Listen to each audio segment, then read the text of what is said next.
अस्सलामुअलैकुम आदाब नाज़रीन। ये वही घर है जो रात को जलकर राख हो जाता है। आग की लपेट में आने के बाद जिस तरह से ये घर जला है, आपने कई सोशल मीडिया प्लेटफॉर्म पे ये तस्वीरें देखी होंगी या विजुअल्स देखे होंगे कि किस तरह से ये आग की लपेट में घर आकर जल जाता है। बट उससे पहले मैं आप सबको बता दूं कि इस वीडियो को सदका जारिया समझकर इतना ज्यादा शेयर करें कि उन लोगों तक पहुंचाए कि जो लोग इस घर के लिए जो है डोनेट कर सकते हैं। जो आपके पास पैसा हो सकता है वो इस घर के लिए भेजें, आपके पास कंबल हो सकता है वो इस घर के लिए भेजें, आपके पास अगर कोई बर्तन है तो वो इस घर के लिए भेजें। कुछ अकाउंट नंबर भी जो है आपकी डिस्प्ले पे शो हो रहे हैं और कैप्शन में भी है। कुछ अकाउंट नंबर हम शेयर कर रहे हैं।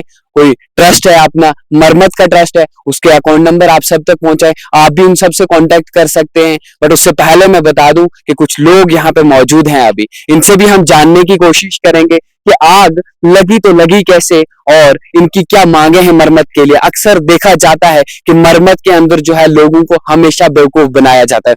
अब मैं बता दूं आप सबको कि बेवकूफ कैसे बनाया जाता है।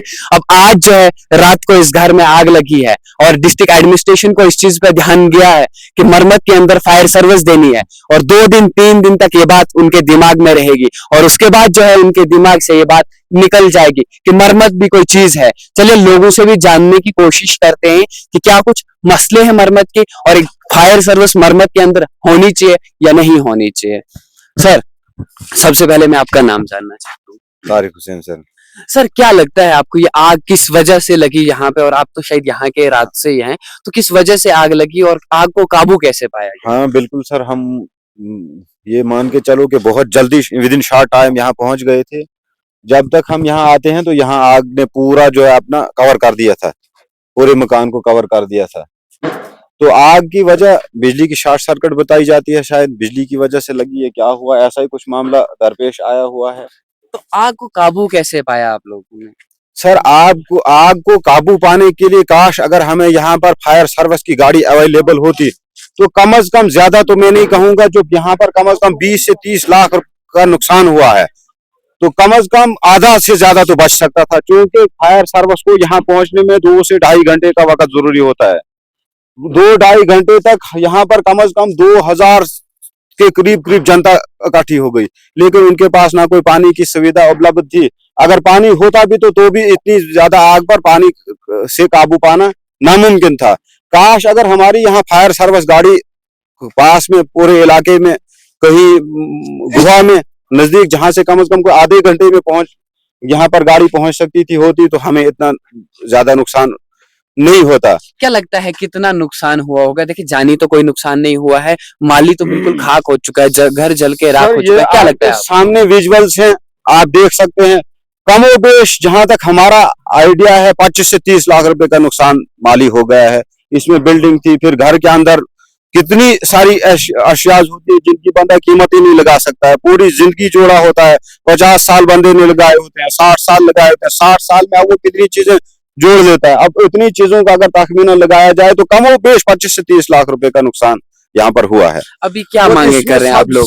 हमारी सबसे मांग ये है कि अब जो भी यहाँ इनके के लिए तावन करना चाहे, हमने इफ्सा का अकाउंट दिया हुआ, इफ्सा के अकाउंट में इनको माली इमदाद वो कर सकते हैं। बाकी अबाबेल वालों की तरफ से हमें पैगाम मिला है, मैसेज पहुंचा है कि वो अभी कुछ देर में यहाँ पहुंचने वाले हैं और जो बेसिक नीड्स हैं जैसे रोटी है, खाने पीने का इंतजाम है, बर्तन है, कपड़े हैं, बिस्तरे हैं, तो वो सब वहीं से ला रहे हैं। इसलिए बाकी जो हमें स्ट्रक्चर के लिए जरूरत है या इनके लिए शेल्टर के लिए जरूरत है या बाकी दूसरी कुछ जरूरियात होती है, दवा, ये कुछ भी हो सकता है, तो उसके लिए फाइनेंशियली तौर पर हमने इफ्सा का अकाउंट दिया हुआ है। क्या जिला इंतजामिया से? जिला इंतजामिया की बहुत बड़ी, अभी तो हमारे पास कोई नहीं पहुंचा। शाम को शायद SHO साहब नहीं तो चौकी अफसर गोवा यहाँ पहुंचे थे और फायर सर्विसेज की गाड़ी भी पहुंची थी, मगर फायर सर्विसेज की गाड़ी पहुंची बहुत लेट। 8 बजे के करीब आग लगती है और 10:30 बजे के करीब हमारे पास गाड़ी पहुंचती है। अगर आधे घंटे में यहाँ गाड़ी पहुंची होती तो कम से कम ऊपर से ऊपर वाला छत चलते चलते नीचे से सामान बच गया होता। और ये यही का एक वाकया नहीं है, बल्कि आप देखिए बाड़ी में पिछले 1-2 साल में वाकया हो गया, मुगोता में हुआ, बेहता में हो गया, पार गोवा में 2-4 साल पहले कितने बड़े मामला हुए। और जब भी ऐसा कहीं मामला दरपेश आता है तो हम एडमिनिस्ट्रेशन से भरपूर मांग करते हैं और वो भी हमें आश्वासन देते हैं कि हम जी जल्द से जल्द आपको पास जी आप दे देंगे, लेकिन तब तक फिर कोई नहीं पूछता है हमें जब तक दोबारा न। इसमें डिस्ट्रिक्ट एडमिनिस्ट्रेशन की बहुत ज्यादा भूल ये है। और कम से कम 70,000 के करीब करीब यहाँ आबादी है, 70,000 के करीब करीब आबादी है। कम से कम अगर हर क्या कहते हैं स्टेशन पर कम से कम एक स्टेशन बनाया जाए सेंटर में मरम्मत का, गुहा मान के चलो, या बरगरा हमारे पास एक ऐसा स्टेशन है जहां से रोड पूरे मरम्मत को ये कहते हैं कंटेक्ट करते हैं, रोडों की कनेक्टिविटी हर गांव के लिए, हर पंचायत के लिए, जहां जहां रोड जाती है तो वहां से हर लास्ट पॉइंट तक जहां तक हमारी रोड जा रही है आधे घंटे से 40 या 50 मिनट तक गाड़ी पहुंच सकती है। अब ये तो आप शुक्र करो कि यहाँ पर एक मकान पास में था, ये लेंटर का मकान था।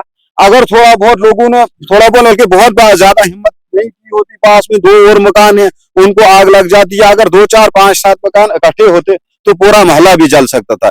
इसलिए अगर हमारे पास कम से कम फायर सर्विसेज की 1-2 गाड़ी होती यहाँ पर पास में अवेलेबल होती तो हमें इतनी ज्यादा परेशानी या इतना ज्यादा नुकसान उठाने की जरूरत। हम अब डिस्ट्रिक्ट एडमिनिस्ट्रेशन से ये पुरजोर गुजारिश करते हैं, अपील, और बार बार करते आए हैं, ये पहली बार नहीं, हमने पहले भी कई बार उनसे अपील करी है कि हमें कम से कम फायर सर्विसेज की 1-2 गाड़ी हमें कम से कम बरगरा में अवेलेबल एवरी टाइम होनी चाहिए, क्योंकि ये यही नहीं है, ये कभी भी हो सकता है, बिजली की शॉर्ट सर्किट कभी भी हो सकती है, आग घर में कहीं किसी वजह से भी कभी भी लग सकती है, वो लगती रहती है, ये एक बार नहीं लगी, ये इंसान के बस में तो होता नहीं, या कोई इंसान चाहता तो नहीं मेरा घर जले, लेकिन हो जाए तो उसके लिए गवर्नमेंट हमारे साथ क्या ताउन करती है। तो इस हिसाब से मुझे लगता है कि हमारे साथ कोई अच्छा ताउन नहीं किया गया, क्योंकि कई बार हमने मांग की, एक बार की होती, कई सालों से मांग है, और जो भी हमारे पास लीडर आता है वो बताता नहीं जी हो जाएगा जी, कर देंगे जी, बस जल्दी करेंगे, कब करेंगे। सरकार से कोई आदमी आपके पास पहुंचा? अभी तक हमारे पास सर कोई नहीं पहुंचा है,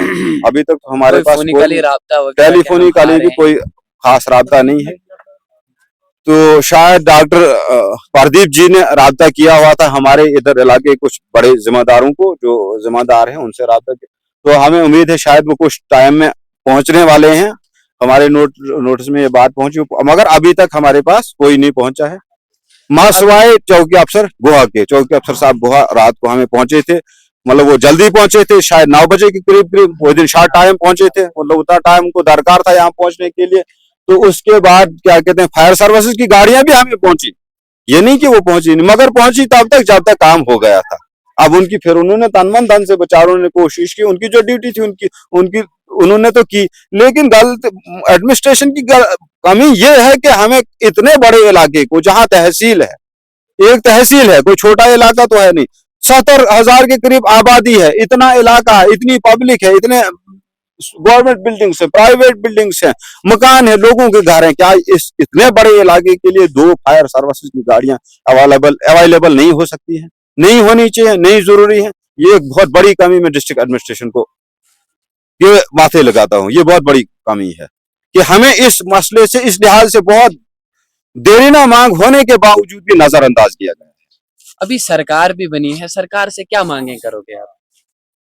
सरकार से हमारी यही मांग रहेगी कि जो हमारा ये मेनली यहाँ जो हादसा हुआ है इनको भरपूर मावनत की जाए माली तौर पर सरकार की तरफ से। दूसरा अहम यही कि फायर सर्विसेज की गाड़ी जो सबसे मेन मसला ये तो सरकार को करनी चाहिए, करनी भी पड़ेगी, करनी होगी, ये उन्हीं की जिम्मेदारी। अब गरीब जनता जितना कुछ कर सकती है वो तो कर रहे हैं, हम माली इमदाद करेंगे या बाकी जो हमारे इलाके के ट्रस्ट वगैरह हैं वो भी कर रहे हैं, वो तो अलग चीज है, लेकिन गवर्नमेंट ने तो इस पे एक्शन करना ही करना चाहिए। दूसरा फायर सर्विसेज के लिए उन्होंने कम से कम 2 गाड़ियां अवेलेबल होनी चाहिए भरगरा में। चलिए सर, बहुत बहुत धन्यवाद कीमती टाइम देने के लिए। आप देख सकते हैं कि किस तरह से मरम्मत के अंदर हादसे होते हैं। जब भी कोई हादसा होता है तब डिस्ट्रिक्ट एडमिनिस्ट्रेशन के पास ये ख्याल में रहता है कि मरम्मत है, तब मौजूदा सरकार को यह पता होता है कि मरम्मत है। जब 2 से 3 दिन हो जाते हैं उस हादसे को गुजरे हुए, और उसके बाद जो है उनके जहन से ये चीज निकल जाती है कि मरम्मत कोई इलाका है। मैं इस चीज को जिम्मेदार अगर ठहराता हूं वो है मौजूदा सरकार और डिस्ट्रिक्ट एडमिनिस्ट्रेशन। एक छोटी सी रिपोर्ट तारिक के साथ।